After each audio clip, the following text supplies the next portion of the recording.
Have you ever wondered how two children can grow up in the same house, raised by the same parents, surrounded by the same walls, and yet turn out to be completely different people? One becomes calm, careful, and deeply empathetic, while the other grows into someone bold, restless, and defiant. It's almost as if they were raised in two separate worlds that just happen to share the same address.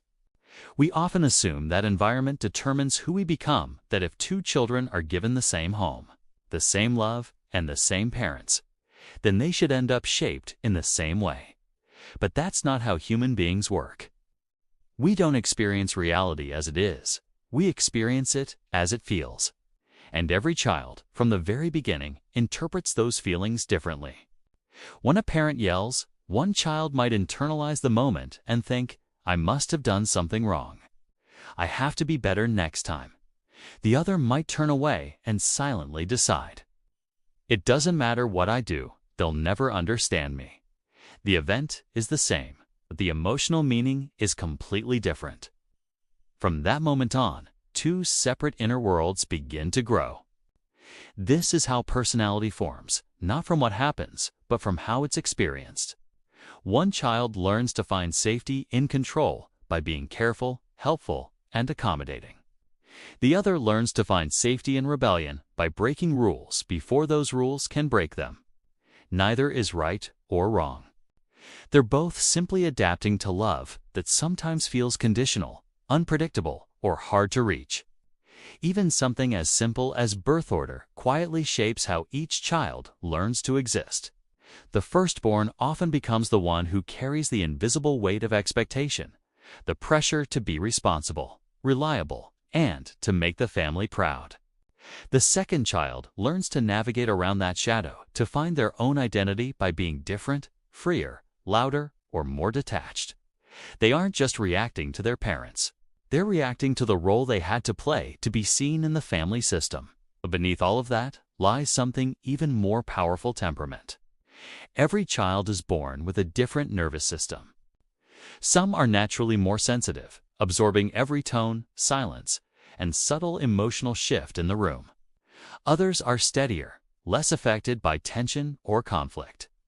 So when life happens, when love gets messy, or when fear enters the room, the same moment can shake one soul to its core and barely ripple across another. Over time, these small emotional differences grow into entirely different ways of being. One child becomes the caretaker, always scanning for tension, always trying to hold the peace, believing love must be earned through stability. The other becomes the challenger, the one who refuses to pretend everything's fine, who questions, disrupts, and seeks freedom from rules that feel suffocating. And yet, both are doing the same thing, trying to feel safe, seen, and loved in a way that makes sense to them.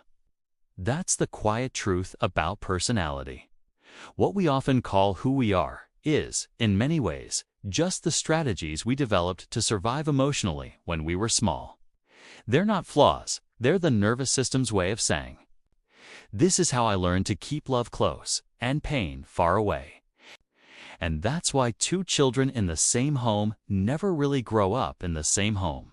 They may share parents, memories, and moments, but the versions they carry within themselves are completely different. The mother one remembers as gentle and kind. The other might remember as distant and distracted. The father one saw as strong, the other might have felt was intimidating or impossible to please. Love, even when given equally, is never felt equally, because love lands differently in every nervous system, every heart, every child's personal story. We don't just grow up in a house. We grow up in a perception of that house, one shaped by emotion, sensitivity, temperament, and meaning. And long after we leave, that version of home continues to live within us. It becomes the lens through which we see relationships, trust, and even ourselves. The real healing begins when we finally understand this. When we stop comparing our story to our siblings and realize that neither of us was wrong, we were just seeing the same world through different eyes. What we called difference was simply diversity in emotional survival. Two children, one home. Two completely different realities, both true in their own way. Because the house was never just a building. It was an emotional universe. And every child created their own version of it, one shaped not by what happened, but by what their heart felt when it did. Thank you for watching.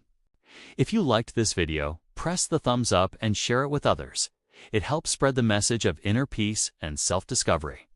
And don't forget to subscribe to my channel to see more videos like this.